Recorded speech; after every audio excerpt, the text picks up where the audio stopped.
Sympa. Joli, non? Oui. Oyez, oyez, braves gens, soyez les bienvenus dans Xenius et au Moyen-Âge. Nous vous emmenons aujourd'hui au cœur du plus vaste chantier d'archéologie expérimentale du monde, le chantier de Guédelon, en Bourgogne. Des hommes et des femmes vêtus de laine et de lin, comme nous d'ailleurs, y construisent un château fort du XIIIe siècle. Mais ici, pas de grue ni d'outils modernes. Tout est réalisé avec les matériaux et les techniques de l'époque. L'objectif de ce projet un peu fou, c'est de s'approcher au plus près du savoir-faire des bâtisseurs du Moyen-Âge. Construire pour comprendre, c'est la devise de Guédelon. Et c'est un peu la nôtre aussi. Gunnar et moi allons proposer nos 4 mains gauches aux artisans du château.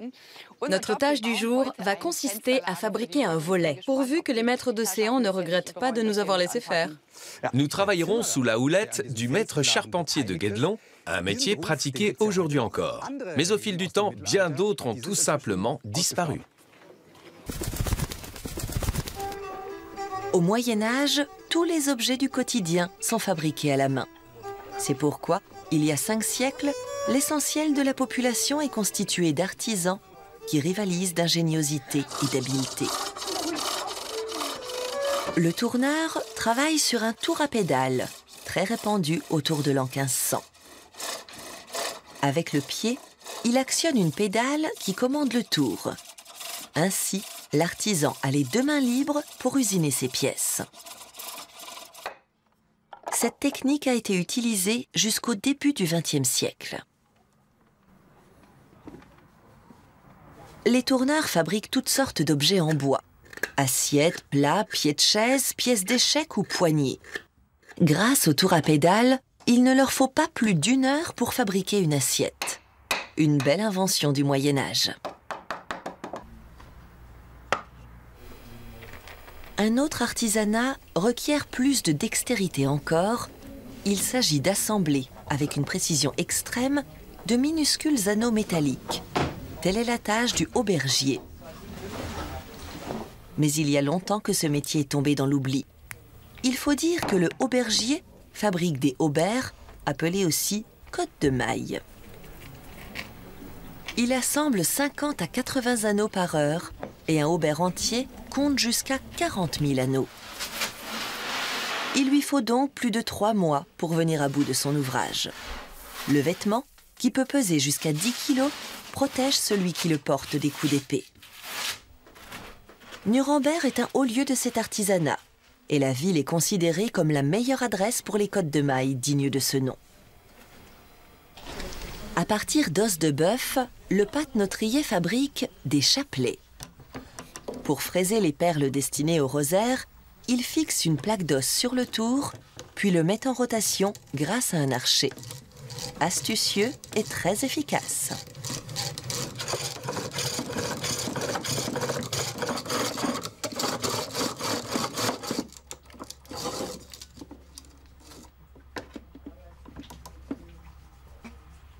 La perle est parfaitement fraisée.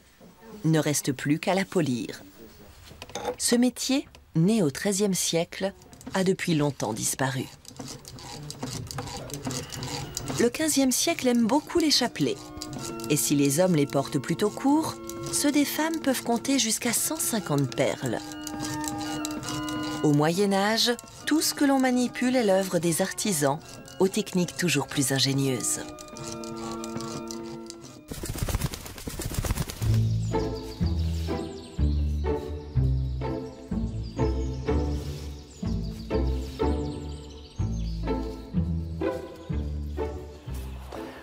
Laissons là les métiers disparus et revenons à ceux qui existent encore.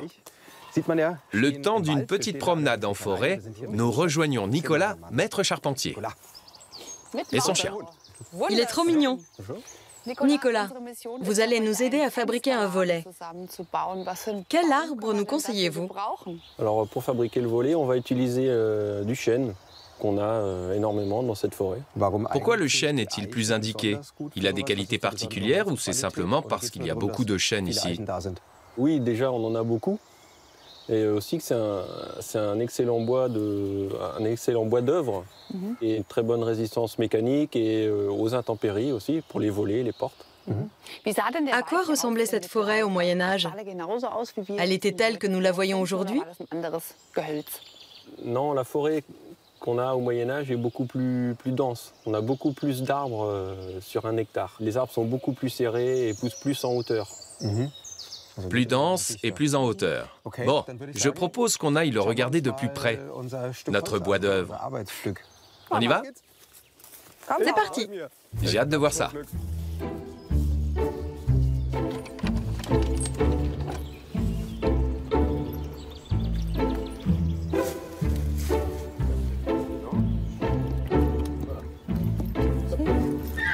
Ça s'appelle un nœud allemand. Un nœud allemand, on en apprend tous les jours.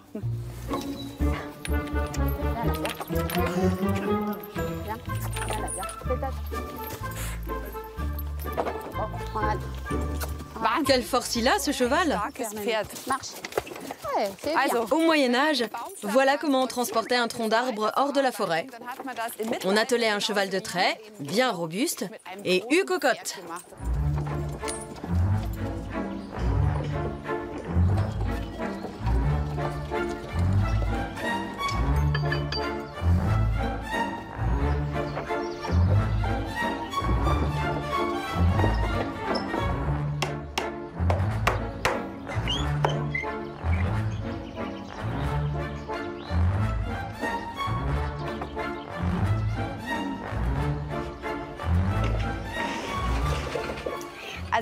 Une chose est sûre, fabriquer un volet à la mode médiévale, c'est un sacré travail, je peux vous le garantir. Et comme je suis la reine de l'organisation, j'ai déjà envoyé Gunnar chez le forgeron confectionner les ferrures, pendant que Nicolas et moi, on s'occupe de débiter le tronc d'arbre. Je vais jouer les charpentiers.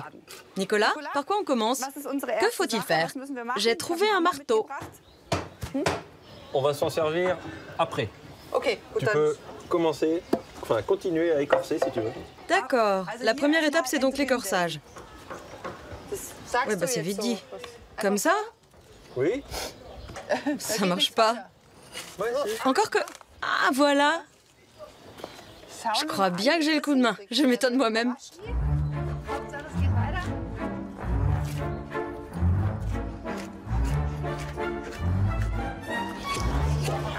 Faut juste trouver le truc.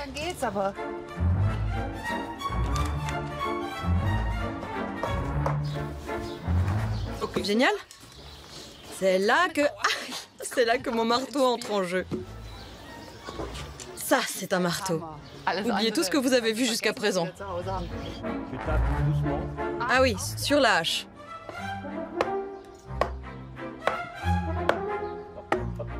D'accord. On insère un coin dans l'entaille.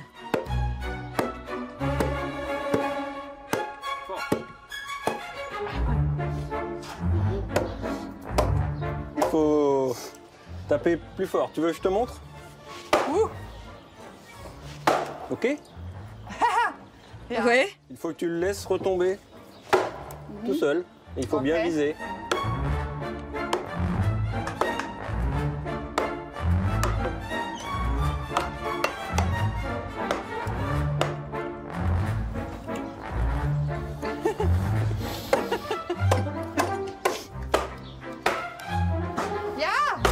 Et voilà.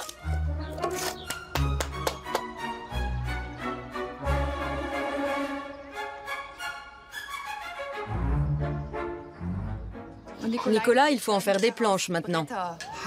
À la hache ou à la scie? Comment on le découpe, ce tronc? Alors on va d'abord tracer la section qu'on a besoin à chaque bout.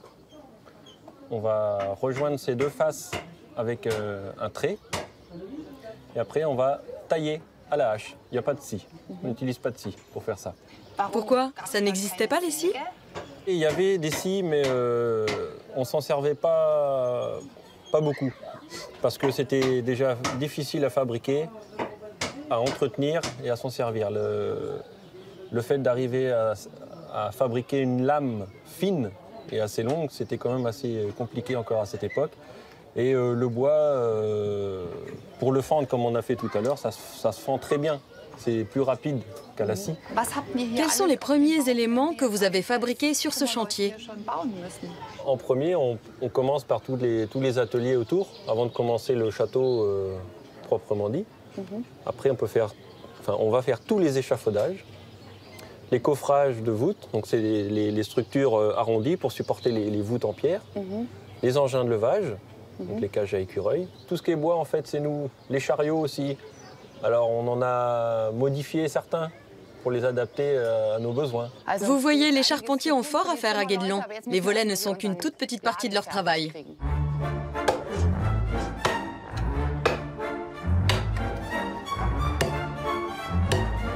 Une fois à droite, une fois à gauche.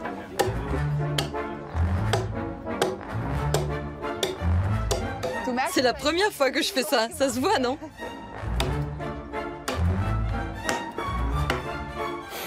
Époustouflant. Nicolas est un vrai pro. Et grâce à lui, nous aurons bientôt une jolie planche pour notre volet. Moi qui n'arrive même pas à donner 2 coups de hache au même endroit. De notre côté, en tout cas, ça prend forme. Mais je me demande bien comment ça se passe pour Gunnar. Il est chez le forgeron en train de fabriquer des ferrures. Qui dit forge, dit charbon. Ce qui nous amène à un autre métier du Moyen-Âge, puisque sans charbonnier, pas de charbon. La spécialité a quasiment disparu aujourd'hui. Mais en Bavière, une famille l'a fait renaître de ses cendres.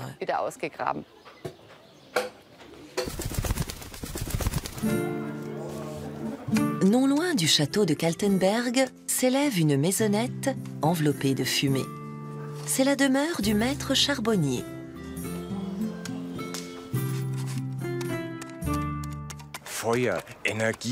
Le feu, c'est l'énergie.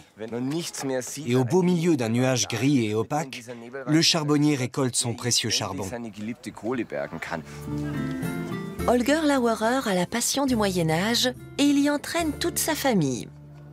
Sa femme, Beate, Jacob, âgé de 13 ans, Anna, qui a 10 ans, et Sophie, 15 ans. La famille passe tout son temps libre sur les marchés médiévaux à incarner l'existence oubliée des charbonniers. Dans leur univers, tout est conforme au temps jadis. Leurs vêtements sont cousus main. Les étoffes ont été teintes avec des pigments naturels et le charbonnier est allé jusqu'à fabriquer lui-même ses aiguilles. À la ville, Holger exerce un tout autre métier. Il est éducateur. Dans un foyer d'Augsbourg, il encadre un groupe d'adultes autistes. Le Moyen-Âge m'aide à rétablir l'équilibre. Quand j'accomplis mon travail de charbonnier, je n'ai pas besoin de penser.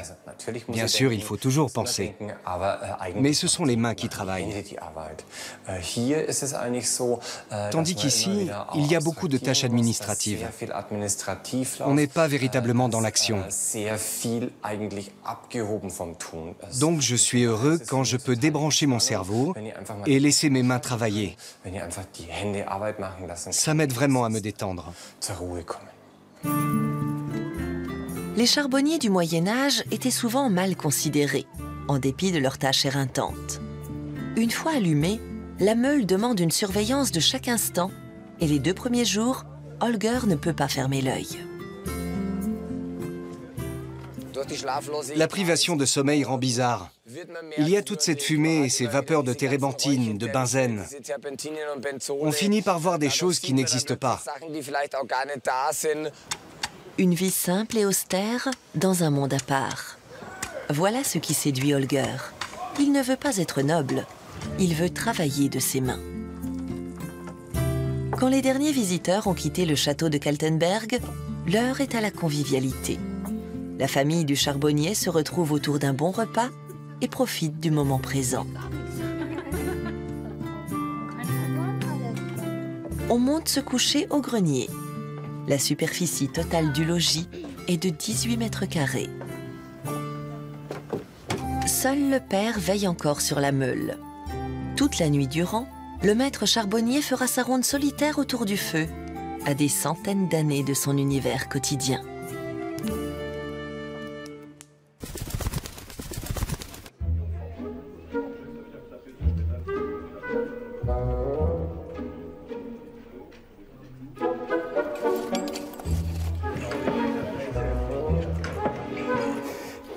Et j'ai maintenant l'honneur et l'avantage d'être reçu par l'artisan qui joue un rôle clé sur un chantier médiéval, le forgeron.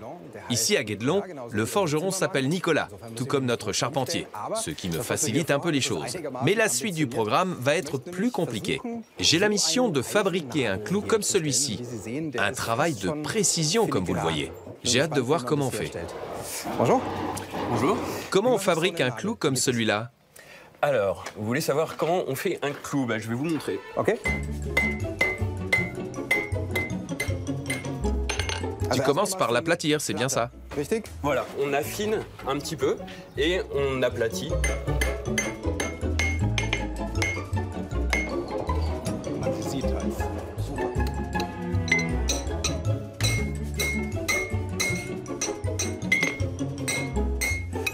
Hop, voilà. Je dois dire que je suis très impressionné. Moi qui suis tout sauf manuel. Tu as appris ça où? Alors, pour pouvoir travailler à Guédelon comme forgeron, il n'y a aucune formation qui prépare vraiment à ça. Parce que le travail qu'on fait à Guédelon, c'est majoritairement de la taillanderie. C'est un métier à part entière au Moyen-Âge et encore de nos jours. La taillanderie, c'est la fabrication et la réparation d'outils de taille. Voilà.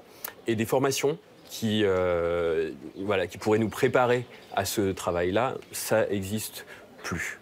Au Moyen-Âge, le forgeron avait de nombreuses fonctions. En fait, des forgerons, il y en a plein de sortes au Moyen-Âge. Voilà. Le forgeron, c'est pas vraiment un métier, c'est juste la personne qui va utiliser l'outil qui s'appelle une forge. Voilà, ça c'est l'outil qui s'appelle une forge. C'est l'ensemble du foyer et du soufflet, ici. Voilà, on va faire de la ferronnerie. C'est tout ce qui est en métal sur le château. Voilà. Donc les pentures, les gonds, les ferrures de porte, les grilles. Et on va faire un petit peu des clous. Ils vont servir à fixer des pentures ou des ferrures sur les portes. On va faire de temps en temps de la coutellerie, donc des couteaux, tout simplement des couteaux de chantier que les ouvriers vont avoir à la poche pour couper le saucisson quand ils ont un petit creux. Voilà. Est-ce que j'oublie quelque chose? On fait un petit peu de serrurerie aussi, donc dernier métier. En l'occurrence, là, c'est pas pour le château, mais c'est pour le site de Guédelon. On va bientôt faire une serrure à Moraillon pour la porte d'entrée du site de la Grange, là-bas. Voilà, donc là, je crois que j'ai énuméré à peu près 5 métiers, sachant que tous les forgerons savent toucher un petit peu à tout, mais ils ont une spécialité. Si j'ai une spécialité ici, c'est la taillanderie. Donc, au Moyen-Âge, le forgeron est un artisan multitâche. Mais pour en revenir à ce clou que nous allons fabriquer, est-ce que tu sais combien vous en avez déjà utilisé sur ce chantier? La plus grosse production de clous qui a été faite ici, c'est celle du pont. Voilà, il y en a à peu près 700 dessus. Après, pour le château en lui-même, des clous avec des têtes comme celui-ci, il n'y en a pas beaucoup. Il y en a pour fixer les pentures, donc les articulations des portes, pour fixer les ferrures sur les portes. Donc la ferrure, c'est la protection de la porte. Il va nous en falloir combien pour le volet? Pour notre volet, on a besoin de 12 clous. En voici déjà un. C'est un bon début. J'essaye, d'accord? Ça hypnotise. C'est ce qu'il me faut pour le barbecue. Ouais, vas-y. Maintenant, sur l'arête. Tu tapais plus fort, toi. C'est assez fort, là? C'est pas qu'une question de force. Si tu frappes comme ça va nulle part. Par contre, si je monte ici... Ça va mieux. C'est trop froid, arrête. Ok, c'est pas si mal que ça. Un peu pointu quand même. C'est pour du bois très tendre.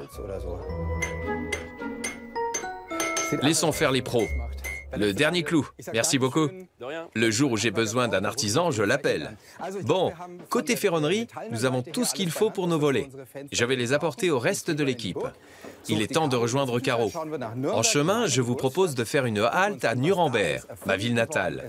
Car au Moyen-Âge, Nuremberg était un centre de l'inventivité. Au XVe siècle, c'est ici, au bord de la Pegnitz, que bat le cœur industriel de cette cité. Sur ses rives, le moindre recoin est mis à profit et les murailles de la ville n'abritent pas moins de 67 moulins dont une bonne quarantaine consacrée au travail du métal. En effet, après de longues années de tâtonnement, les Nurembergeois sont parvenus à optimiser la transmission de l'énergie hydraulique via la roue des moulins. Et cette énergie leur permet de tréfiler finement le métal. Un savoir que le conseil municipal protège comme un secret d'État. Personne, en dehors de la ville, ne doit savoir comment les Nurembergeois confectionnent leur fil métallique, avec lequel ils fabriquent des clous, des aiguilles, des boucles, des crochets et des œillets. Un nouvel artisanat, la papeterie, a lui aussi besoin de fils métalliques pour ses tamis. Plus mince est le diamètre du fil, plus fin sera le papier. Les chiffons sont la matière première du papier. Grâce à l'énergie hydraulique fournie par un moulin, ils sont broyés jusqu'à obtenir une pâte assez liquide. À l'aide du tamis, l'artisan va en prélever les feuilles, une à une. Au fur et à mesure que l'imprimerie s'impose, la ville de Nuremberg fait construire de plus en plus de moulins à papier sur la Pegnitz. Dans la ville, cela change la vie. On écrit de plus en plus de lettres, les documents sont couchés dans des livres et des dossiers. Le papier devient un produit de masse. Certes, ni le papier ni l'imprimerie n'ont été inventés à Nuremberg, mais la ville a assurément contribué au perfectionnement des modes de production. Le conseil municipal fait installer cette horloge dans le clocher de l'église Saint-Sebald, introduisant ainsi une référence temporelle dans la ville. Il est désormais possible de déterminer quelle somme de travail peut être effectuée en 1 heure. La performance devient mesurable. Les orfèvres de Nuremberg exécutent des objets stupéfiants de précision. Le voilier de Schlüsselfeld est la réplique d'un navire de commerce. Avec amour du détail et réalisme, les personnages, marins, mercenaires et passagers, racontent la vie à bord. Les artistes nurembergeois se spécialisent dans la représentation du monde en miniature.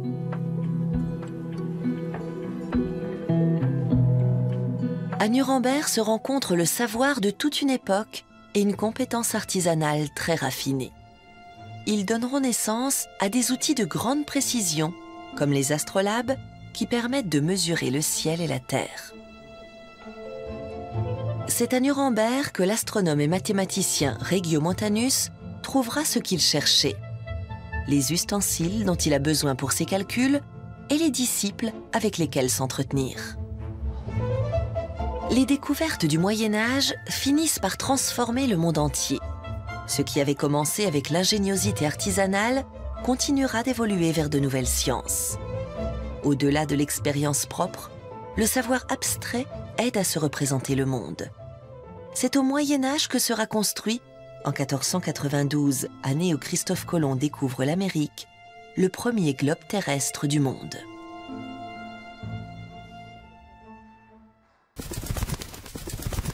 C'est quand même génial tout ce qu'on a inventé au Moyen-Âge. Ajoutons quelques objets. Que nous utilisons toujours, comme le miroir par exemple. Ou bien ceci, la montre. Enfin bon, le mouvement d'horloge.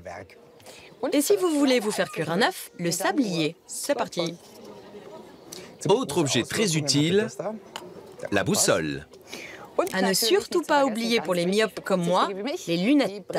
Et un petit dernier, l'aimant. Et pour finir cette émission en beauté, allons voir le résultat de notre travail avec Nicolas. Et Nicolas. Ils sont en train de fixer notre fabuleux volet.